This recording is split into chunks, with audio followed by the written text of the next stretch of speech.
ठीक है, चलो स्टार्ट कर देते हैं। नेक्स्ट हेडिंग डालिए, इंक्रीजिंग एंड डिक्रीजिंग फंक्शंस।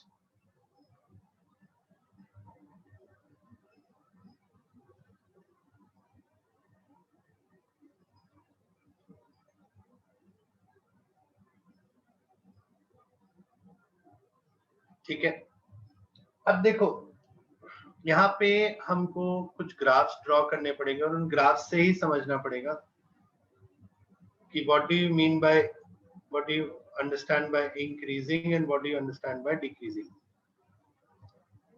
तो मैं दो सेट ऑफ ग्राफ्स बनाऊंगा, उन दोनों सेट ऑफ ग्राफ से दोनों की बात करूंगा पैरेलली। देखो, सबसे पहले let us consider a function which is somewhat like this.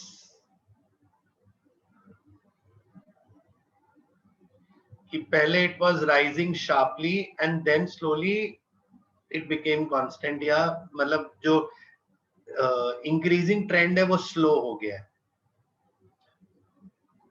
दूसरा फंक्शन है जिसका इंक्रीजिंग ट्रेंड ही कांस्टेंट है, और तीसरा फंक्शन है जिसका इंक्रीजिंग ट्रेंड पहले स्लो था अब फास्ट हो गया। ठीक है, यहाँ पर दो चीजें हैं जो आपको सीखनी है। पहली चीज, whenever the graph is showing an increasing trend, that means अगर हम एक पॉइंट x1 लेते हैं और एक पॉइंट x2 लेते हैं, अगर वो उसके इंक्रीजिंग के एरिया में है, इनके जो कॉरेस्पॉन्डिंग y1 और y2 होंगे वो सेम ट्रेंड शो करेंगे। सेम ट्रेंड मतलब if x1 is less than x2, this implies y1 is less than y2. This is y1 and this is approximately y2. This implies your f dash x, that is slope, is greater than equal to 0. मतलब इन तीनों functions के लिए f dash x जो होगा वो greater than 0 होगा। This is for increasing, greater than equal to 0. Why am I saying greater than 0? क्योंकि अगर आप यहाँ पर देखो तो यहाँ पर कहीं भी देखो तो अगर हम tangent बनाते हैं कर्व पे, तो the tangent always has its angle theta with the axis। कहीं भी देखो तो जो इसके एंगल थीटा होगा एक्सिस के साथ वो हमेशा अक्यूट एंगल होगा, because it is always tilting towards the right. And अगर अक्यूट एंगल है तो देन यू नो दैट जो हमारा स्लोप ऑफ कर्व होता है वो एफ डैश एक्स होता है। अगर एफ डैश और साथ में उसको हम एफ डैश एक्स को कहीं ना कहीं हम tan थीटा से रिप्रेजेंट करते हैं, because it is change in y upon change in x। और tan theta for theta greater than 0, tan theta is also greater than 0. ठीक है, that means if theta is positive, it lies in the first quadrant, so tan theta is also positive. That means f dash x will be greater than 0. So this will be the primary condition for a function to be increasing in nature. ठीक है, but यहाँ पर अभी एक concept और है, and that concept is कि what is the difference between these three graphs. Because यहाँ पर एक्चुअली हमने तीन ग्राफ बनाए, ग्राफ 1, ग्राफ 2 एंड ग्राफ 3। तो ग्राफ 1 में देखो, जो पहले जो डेरिवेटिव था वो बहुत स्ट्रॉन्ग था, मतलब पहले it was also almost like plus infinity की तरफ जा रहा है स्लोप। फिर उसके बाद धीरे धीरे धीरे धीरे ये डिक्लाइन होते होते it is now tending towards 0. So we can say that the derivative rate of change of derivative has decreased. क्योंकि स्लोप पहले ज्यादा था अब कम है, नेगेटिव नहीं है, but comparatively in comparison to what it was earlier it is lesser. So that means इसका rate of change of slope, देखो rate of change of slope implies d by dx of dy by dx, यानी derivative का derivative. So that is d2y by dx2 as you have already studied in the previous chapter. So that means यहाँ पर f dash x जो होगा वो less than 0 होगा। Because ये positive infinity से जीरो की तरफ टेंड कर रहा है। बट यहां पर उल्टा है, ये पहले फ्लैट था और बाद में जाके स्टीप हो गया। दैट मींस इस कर्व के लिए F double dash x is greater than zero. और ये वाला में देखो स्लोप थ्रू आउट कॉन्स्टेंट है, यानी F double dash X will be equal to zero, क्योंकि slope is through out constant. ठीक है, this is called concave down, इसका नाम है कॉन्केव डाउन।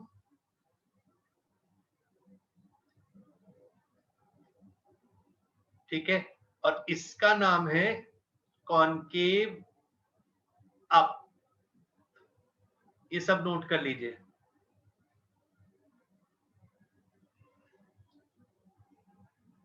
सर हम जब rate of change of slope की बात कर रहे हैं, हम लोग कॉनकेव डाउन की कर रहे हैं, जो ये आपने लिखा है। हाँ, तो rate of change of slope वहां पर नेगेटिव है ना बेटा। हाँ, तो rate of change of slope negative होने का मतलब क्या हुआ कि पहले ज्यादा था अब कम है।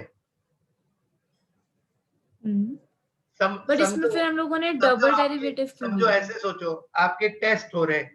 पहले टेस्ट में आपने 100 में 90 स्कोर किया, दूसरे टेस्ट में आपने 100 में लेट से 80 स्कोर किया। तो इसका मतलब क्या हुआ, इन कंपैरिजन स्कोर, हम ये नहीं कहेंगे स्कोर खराब है, पर हम ये कहेंगे पहले कम तो हुआ। 90 था अब 80 हुआ, इसका मतलब कंपैरेटिवली ये कम है ना। तो this is showing a downward trend. तो what will I say, Paridhi please take care, you are showing a downward trend. तो downward trend not in the sense कि वो नेगेटिव हो गया है, बट हाँ but downward trend in the sense कि in comparison to what you were, you have come down. समझे?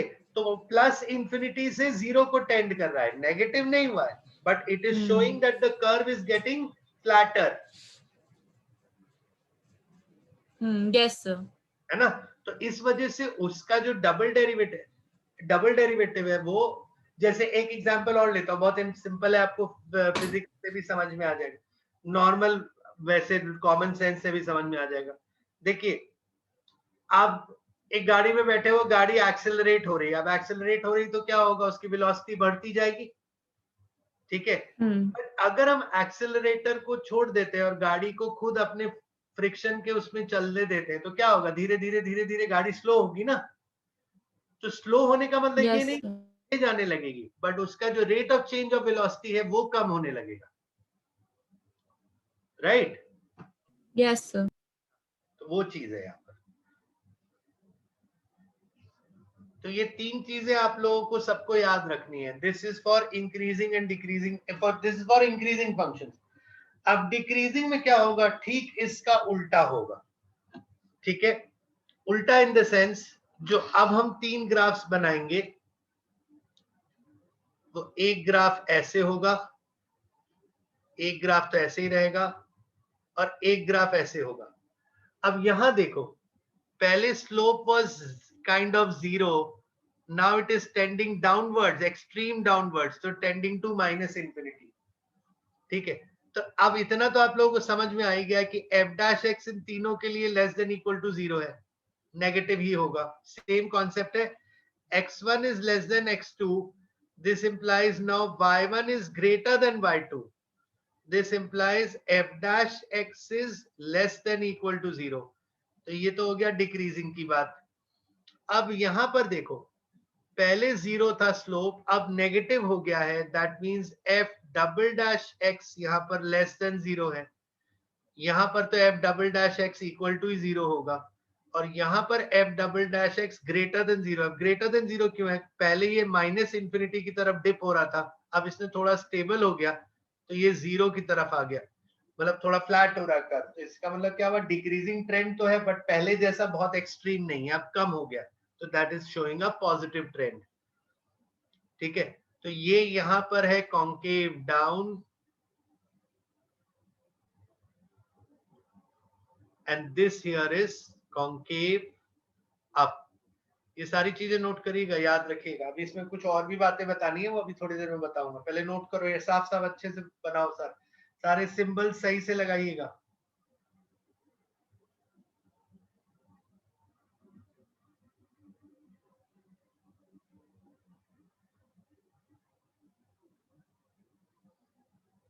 अभी कौन नहीं है? अनुष्का, आर्यन, दिव्यांशी, क्रिश, कुसुम, मीर, परिधि, ब्रिंज, राहुल, जोनी, सोनल। हाँ ठीक है, सब लोग हाँ।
Done.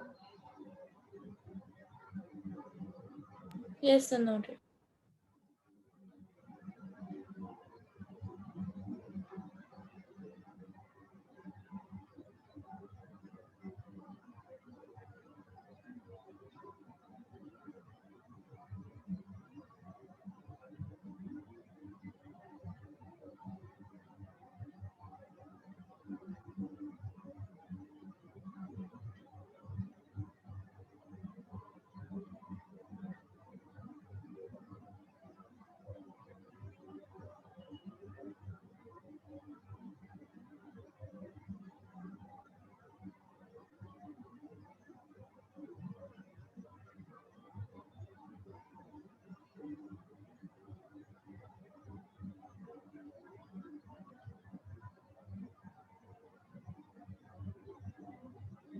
ओके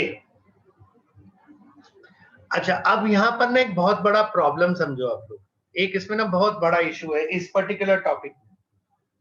देखो दो चीजें होती हैं, जैसे हम इंक्रीजिंग के रेफरेंस में बात करते हैं, एक होता है इंक्रीजिंग और एक होता है स्ट्रिक्टली इंक्रीजिंग। ठीक है, now try and understand the difference between the two.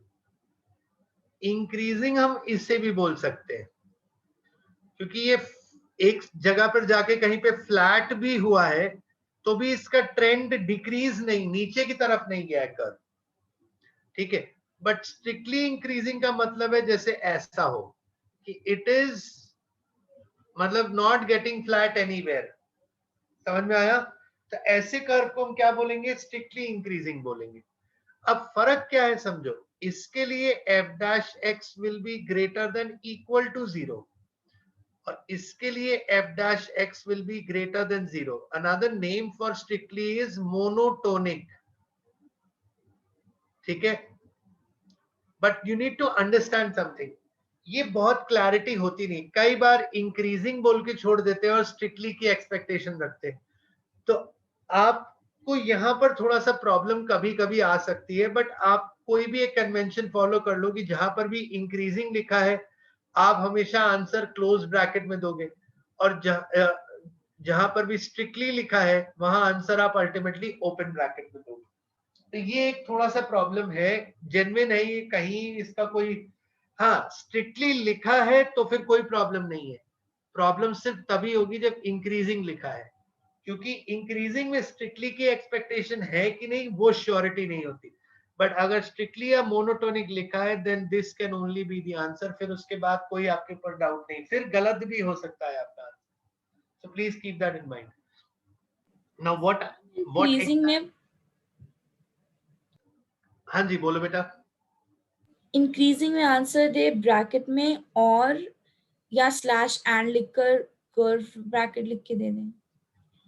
हाँ वो लिख के तो बताना चाहो तो बता सकते हो, बट मतलब वही थोड़ा सा कंट्रोवर्सी है इसमें, बाकी और कहीं कुछ नहीं है। अब जैसे आपको दे दिया function F X is equal to sine X plus cos X, ठीक है, आपसे बोला x belongs to 0 to pi by 2।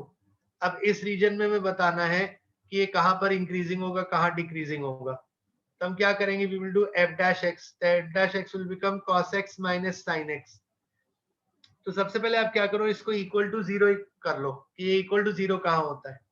तो ये जहां इक्वल टू 0 होगा वहां tan x इक्वल टू 1 होगा, because if I take sin x to the other side and divide by cos x then tan x will be equal to 1। That means sir ये x, example फिर से बता दो।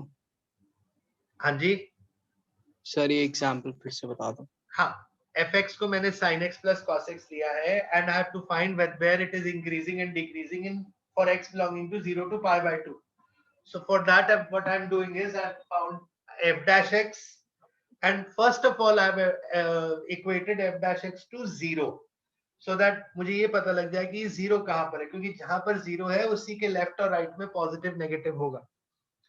तो अब मुझे एक बात बताओ, हमको एक 0 से पाई बाय 2 का इंटरवल दिया है, उसमें हमें ये पता है कि पाई बाय 4 पे f डैश x की वैल्यू 0 है। ठीक है, अब मुझे बताओ simple in expression of values को देखकर कि cos x minus sin x की वैल्यू पॉजिटिव कहां होगी, पाई बाय 4 से पाई बाय 2 में कि 0 से पाई बाय 4 में? I want cos x minus sin x to be positive. Which region? Sir, pi by 4 से pi by 2. 0 to pi by 4. 0 to pi by 4 बेटा. cos x डोमिनेट कहाँ करता है? cos 0 क्या होता है? 1 होता है 0 to ना. pi by हाँ, ठीक है 0 सर. से pi by 4 में ये वैल्यू पॉजिटिव होगी. ये हम f dash x की बात कर रहे हैं. और pi by 4 से pi by 2 में ये वैल्यू नेगेटिव होगी. इसका मतलब अगर हमसे पूछा है इंक्रीजिंग कहाँ है, तो यहाँ पर फंक्शन इंक्रीजिंग है, यहाँ पर फंक्शन डिक्रीजिंग है. तो that is how we answer such question. ठीक है. और क्योंकि मैंने केवल इंक्रीजिंग डिक्रीजिंग वर्ड यूज किया है, तो आप आंसर्स को स्क्वायर ब्रैकेट्स में भी लिख सकते हैं, कोई दिक्कत नहीं है, क्योंकि यहाँ पर हम greater than equal to 0 consider करते हैं. समझ आया? सर हमने ये नेगेटिव वाली इक्वेशन क्यों ली? सॉरी सब्ट्रैक्ट वाली. कौन सी सब्ट्रैक्ट वाली? f dash x वाली cos x minus sin x. f dash minus x में क्यों? तो बेटा इंक्रीजिंग डिक्रीजिंग के लिए सब जगह f dash x ही तो देखना है, fx थोड़ी देखना है. f dash x को ही तो देखना है, वो पॉजिटिव है कि हाँ नेगेटिव. सर वो तो मैं समझ गई, लेकिन हमने माइनस वाली ही क्यों ली इन पर्टिकुलर? कौन सी माइनस वाली? क्यों? मैं समझा नहीं, क्या माइनस बोल रही हो? सर हमारी इक्वेशन गिवन थी हमें sin x plus cos x. तो उसका डेरिवेटिव हमने क्या होगा? अच्छा अच्छा हाँ, ठीक है ओके. हाँ, मैं वही सोच रहा हूँ क्या बोल रही हो तुम. fx is sin x plus cos x, उसका डेरिवेटिव is cos हाँ x yes sir yes sir. है ना. तो वो cos x minus sin x है, तो अब उसके अकॉर्डिंग हम देख रहे हैं वो कहाँ पॉजिटिव है कहाँ नेगेटिव है. ठीक है, यस सर. नोट करो.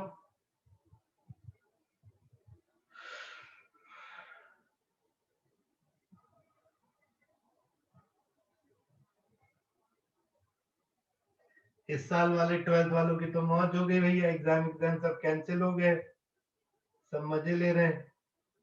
तुम लोग भी चाइना है ना, फोन करके पता कर लो अगले साल तक का क्या सीन है. Yes sir. आर्यन, अच्छा उनको फाइनली पेपर तो देना पड़ेगा जेई का.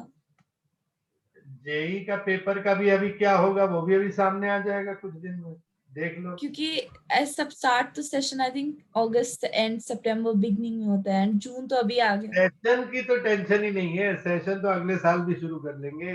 दिक्कत तो यहाँ पर ये है कि होगा क्या, अभी तो वही क्लैरिटी नहीं है.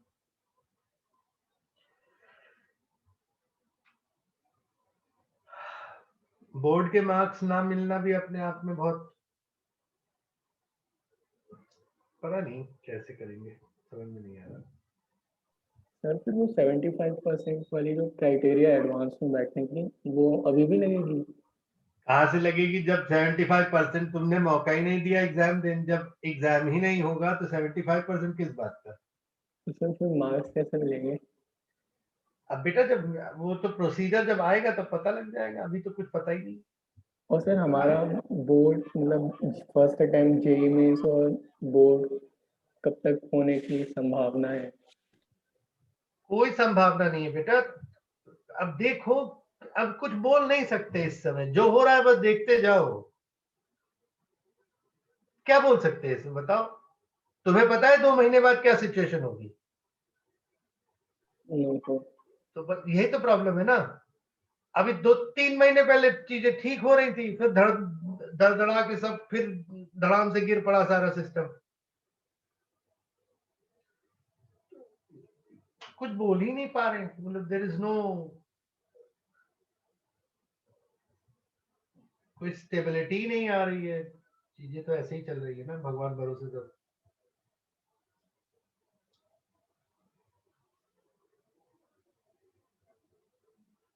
Let's see.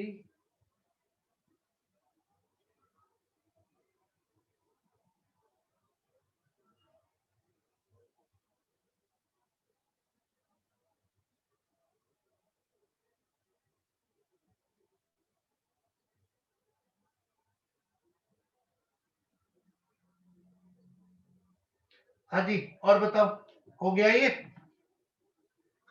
अच्छा चलो, अब आप लोग को एक क्वेश्चन देता हूं.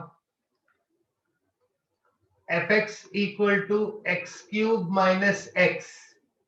ठीक है, Find interval of increasing and decreasing for x belonging to real numbers. पूरे डोमेन में कहाँ इंक्रीज हो रहा है कहाँ डिक्रीज हो रहा है कैलकुलेट करके बताओ जरा मुझे.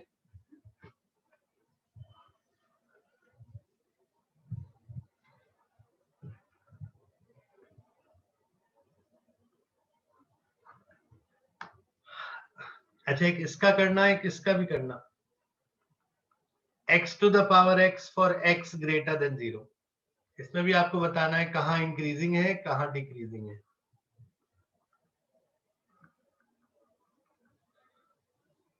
और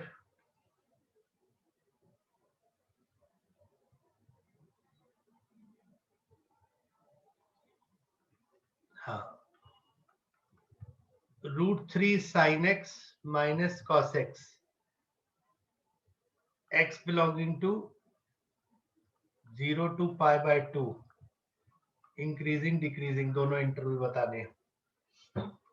सब में करना सेम ही काम है आपको कुछ अलग नहीं करना बट नए नए फंक्शन आएंगे तो बस उसमें जो कॉम्प्लेक्सिटीज होंगी वो बढ़ती घटती जाएंगी.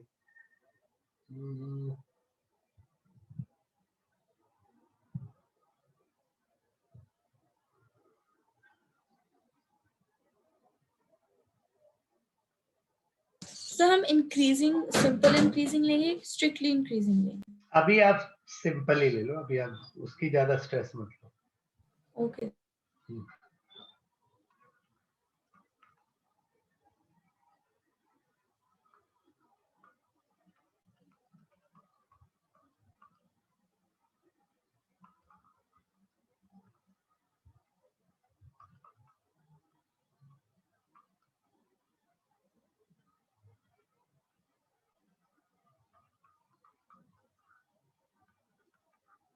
ये x बिलोंगिंग टू r के लिए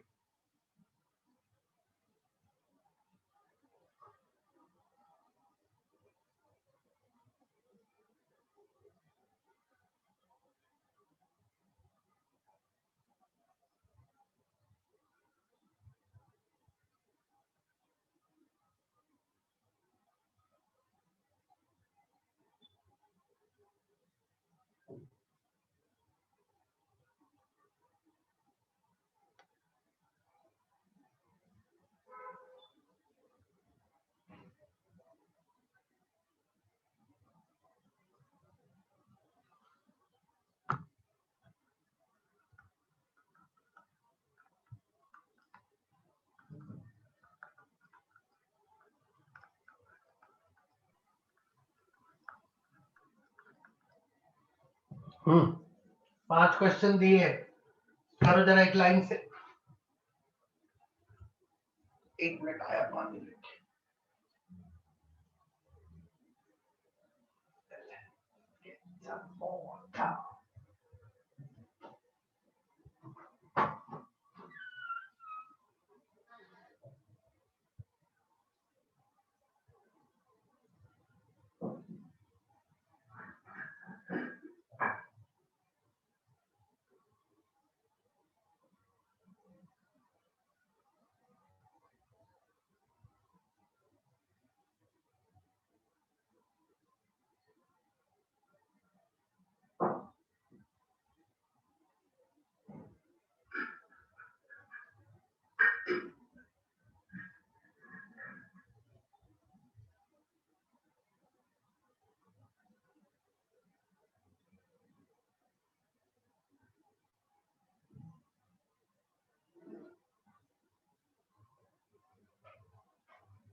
सर बोलो बेटा।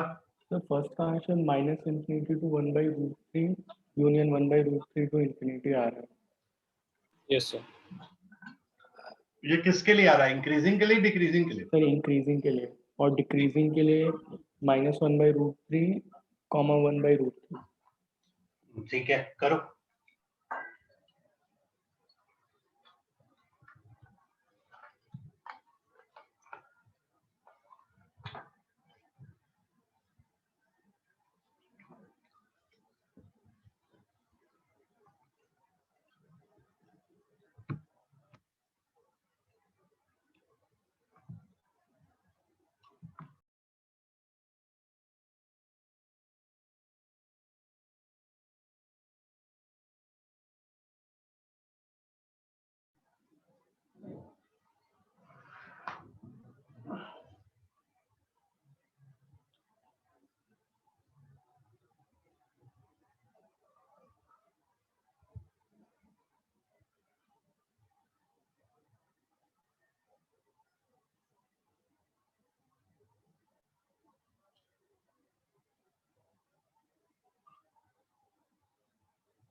सर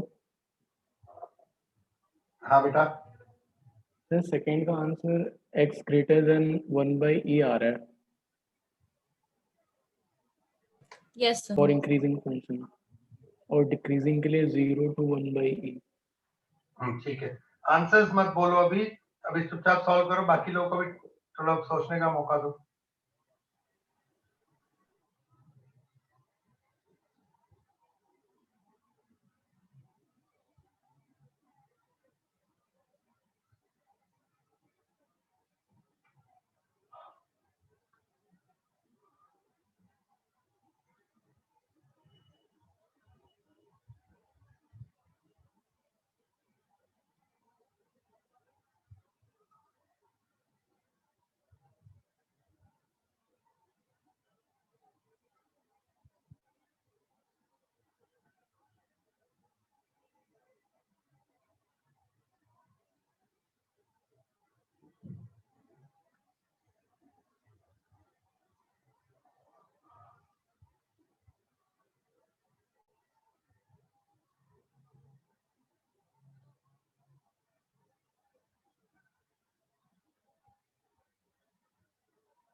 जल्दी जल्दी करो।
सर हो गए। हो गए सारे? Yes, sir. Yes sir. Okay, क्या क्या आंसर है बताओ। फर्स्ट का हाँ, फर्स्ट का तो बोल ही दिया आपने, एक बार चेक कर लेते सबके आंसर। पहला क्या था? X cube x minus cube x. minus x.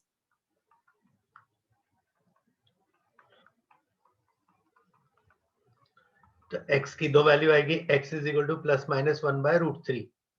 अब यहाँ पे क्योंकि ये पॉलिनोमियल है तो सीधा साइन स्कीम बनाएंगे, -1/√3 1/√3 प्लस माइनस प्लस। इसका मतलब इन दोनों रीजन्स में इंक्रीजिंग, इसमें इंक्रीजिंग, इसमें इंक्रीजिंग और इसमें डिक्रीजिंग। ठीक है? Yes, sir. अगला x to the power x दिया X था। to power x. हाँ, तो ln y is equal to x ln x 1/y dy by dx is equal to ln x plus x into 1/x, यानी 1 plus ln x। अब जो dy by dx होगा वो हो जाएगा x to the power x into 1 plus ln x। इसको greater than 0 करना है। अब बात समझो बेटा, या इक्वल टू 0 मान लो करना है पहले तो x to the power x will always be positive, क्योंकि मैंने यहाँ बोल ही दिया था x ग्रेटर देन 0 है। तो इसका मतलब इसको तो आप साइन स्कीम में कंसिडर नहीं करोगे, सीधा बोलोगे ln x is equal to -1, यानी x is equal to e to the power -1। इसका मतलब 0 के आगे एक वैल्यू आएगी 1/e और उसके आगे आएगा इधर मतलब उसके आगे सीधा प्लस इंफिनिटी तक जाएंगे। अब बात समझो, 1 प्लस ln x की वैल्यू 0 कहां हुई है? इस नंबर पे। तो इस नंबर से पहले देखो, x की वैल्यू अगर 0 की तरफ जाती है, हमें पता है ln x का ग्राफ जो होता है वो माइनस इंफिनिटी की तरफ जाता है। ये सब हम ऑलरेडी डिस्कस कर चुके हैं। तो ये जो माइनस इंफिनिटी की तरफ जा रहा है, इसका मतलब 1 plus ln x will also tend to minus infinity, यानी इधर ये वैल्यू नेगेटिव है और इसके बाद ये वैल्यू पॉजिटिव हो जाएगी। दैट मींस ये यहां पर इंक्रीजिंग है और यहां पर डिक्रीजिंग है। 0 से पीछे मत लिख दीजिएगा, क्योंकि 0 से पीछे तो डोमेन का ही पार्ट नहीं है। ये समझ में आया? किसी यस को सर। कोई कंफ्यूजन है तो पूछ लो भाई। मैंने रिलेशन फंक्शन पढ़ाते समय बोला था ना आपको, देखो अब एप्लीकेशन और डेरिवेटिव में देखो क्या क्या यूज हो रहा है। रिलेशन फंक्शन, फिर आपने अभी जो डिफरेंशिएशन करने के तरीके सीखे वहां पे हमने टाइम लगाया था, उसका रीजन यही था कि यहाँ पर वो सब चीजें काम आएंगी आपको। ओके, नेक्स्ट क्या है question? y is equal to √3 sin x minus cos x. हाँ, अब देखो यहाँ पर ट्रिग्नोमेट्री का इन्वॉल्वमेंट है, ये एक और बड़ा बवाल है। 0 टू π/2 में देखना है, Pi by तो y dash dy by dx क्या बनेगा? √3 cos x plus sin x। अब इसको हम 0 करेंगे तो इसकी वैल्यू तब 0 होगी जब tan x की वैल्यू -√3 होगी, क्योंकि इस sin x को इधर ले जाओ और cos x से नीचे डिवाइड कर दो तो माइनस आ जाएगा। और tan x -√3 इस रीजन में होता ही नहीं है। इसका मतलब क्या हुआ कि ये ऑलवेज पॉजिटिव रहेगा। This is always positive in this particular region. So पूरे x बिलोंगिंग टू 0 टू π/2 के लिए function is increasing in nature. ये समझ में आया सबको? Yes sir. yes sir. किसी को कोई डाउट है तो पूछ लो भाई। आगे next 4x cube minus 6x square minus 72x plus 30. 12x square minus 12x minus 72 equal to 0। 12 हटा दो, 12 हटा दो, यहाँ से 6 हो जाएगा। तो ये सीधा सीधा x minus 3 into x plus 2 equal to 0 आ जाएगा। 6 बनाना है ना, तो x की वैल्यू -2 या 3 अब फिर साइन स्कीम बनाएंगे, -2 +3 प्लस माइनस प्लस, यानी यहां पर इंक्रीजिंग, यहां पर इंक्रीजिंग, यहां डिक्रीजिंग। Yes sir. चेक कर लो आंसर, कोई दिक्कत है तो पूछ लो। नहीं सर। यस सही है ये। बाकी लोगों को समझ में आ रहा है? किसी को कोई प्रॉब्लम है?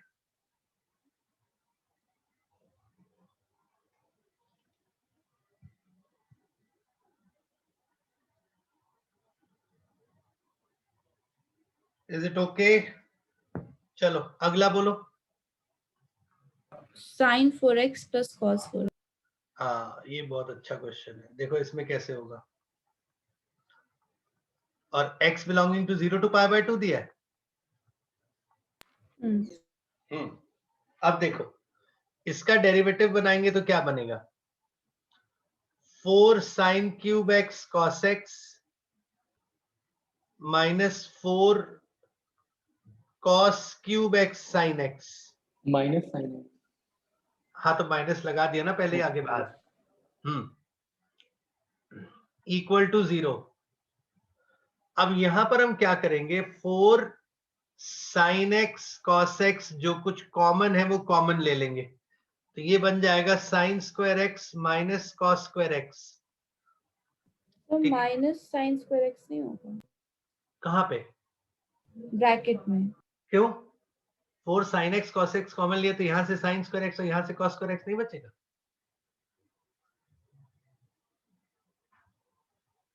अच्छा मैंने आगे माइनस ले लिया था, ठीक है। अब इसको हम लिख देंगे 2 sin 2x और इसको लिख देंगे Cos minus cos 2x। Yes sir. आपको पता है ये उल्टा लिखा हुआ है, cos 2x होता है cos square x minus sin square x, यहां पर लिखा है sin square x minus cos square x। ये माइनस बाहर ले आओ, माइनस साइन 4x। ये बन जाएगा minus minus sin sin 4x 4x। Equal to 0। तो y डैश हमारा जो है वो माइनस sin 4x है, यानी sin 4x की वैल्यू 0। अब 4x की वैल्यू sin 4x की वैल्यू 0, यानी sin 4x की वैल्यू मतलब sin 4x की वैल्यू 0 यानी 4x की वैल्यू 0 पाई 2 पाई 3 पाई इस तरह से होगी, क्योंकि साइन जो है वो n पाई के लिए 0 होता है। जब 4 से डिवाइड करेंगे तो यहाँ π/4 आ जाएगा, यहाँ π/2 आ जाएगा, इसके आगे का लेने की जरूरत नहीं क्योंकि वो 90 के आगे के एंगल से। तो आपका ये जो साइन का वो है वो 0 पे, π/4 पे और π/2 पे, तीन जगह 0 होने वाला है। ठीक है। अब यहां पर बताओ बीच में कहां पॉजिटिव कहां नेगेटिव। तो अगर 0 से देखो π/4 पे 4x होगा पाई, अगर x की वैल्यू π/4 है, ध्यान से सुनिएगा, तो 4x की वैल्यू पाई है। तो हमें पता है कि 4x की वैल्यू पाई है, यानी ये इंटरवल है जहां पर ये फर्स्ट और सेकंड क्वाड्रेंट में है, क्योंकि 4x π/4 पे होगा, यहां पर ये पॉजिटिव आएगा। और इसके बाद ये थर्ड और फोर्थ क्वाड्रेंट में जाएगा, क्योंकि π/2 को 4 से मल्टीप्लाई करने पर 2 पाई बनता है, इंटू 4 करने पर, क्योंकि हमारा एंगल 4x है, x नहीं है, तो यहां पर ये नेगेटिव होगा। ठीक है। बट यहां पर एक माइनस भी लगा हुआ है, ध्यान से देखिएगा, वो हमने इक्वल टू 0 के लिए तो कंसिडर नहीं किया, बट जब हम पॉजिटिव नेगेटिव के लिए कंसिडर करेंगे तो उस माइनस को कंसिडर करना पड़ेगा। दैट मीन्स ये अब हो जाएगा नेगेटिव और ये हो जाएगा पॉजिटिव। दैट मीन्स आपका जब आंसर आप लिखोगे तो आप लिखोगे decreasing in 0 to π/4, increasing in π/4 to π/2. This will be your answer. Note करो, ये कितने लोगों का सही आया है? तो मेरा एग्जैक्टली ये आंसर है। Yes sir.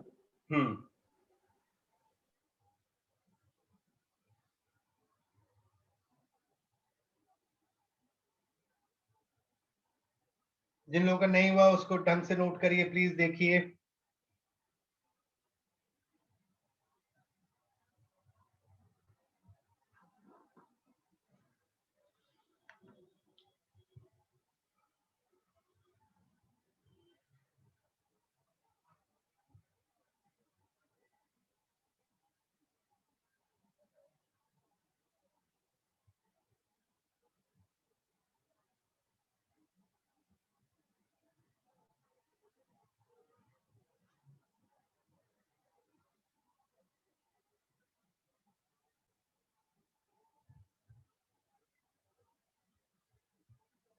नोट कर लिया?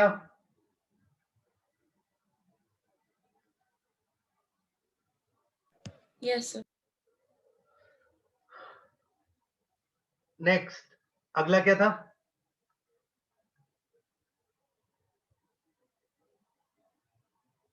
हाँ जी, Sir, सारे इतने क्वेश्चन ही हो? थे. तो इतनी देर अच्छा, यही थे, ठीक है। Yes. अच्छा, अब इसकी वो खोलो, एक्सरसाइज खोलो।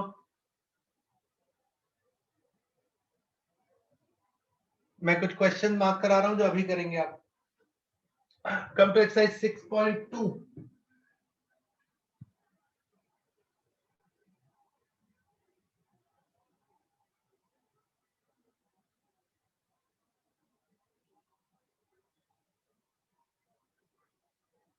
हम्म 6.2 में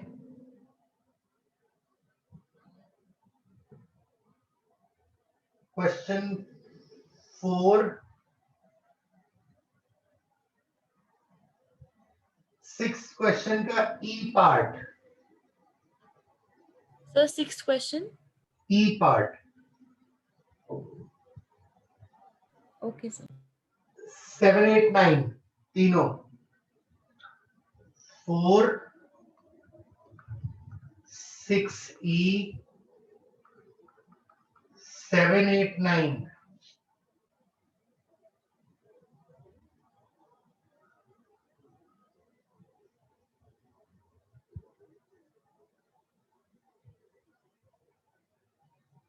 थर्टीन 14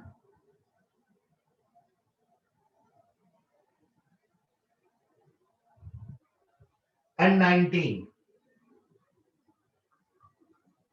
13 14 and 19।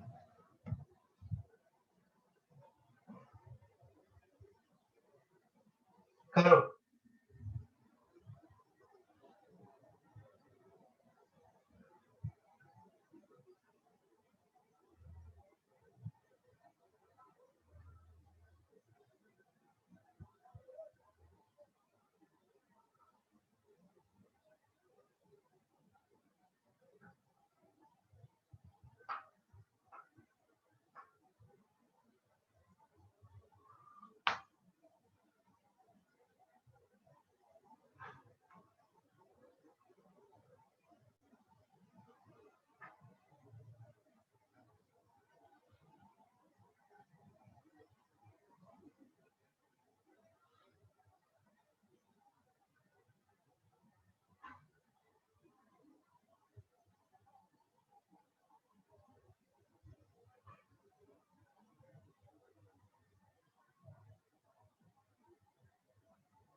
हो रहे क्वेश्चंस? जैसे क्वेश्चन करने बोलो 4-5 लोग भाग जाते हैं. This is very very bad.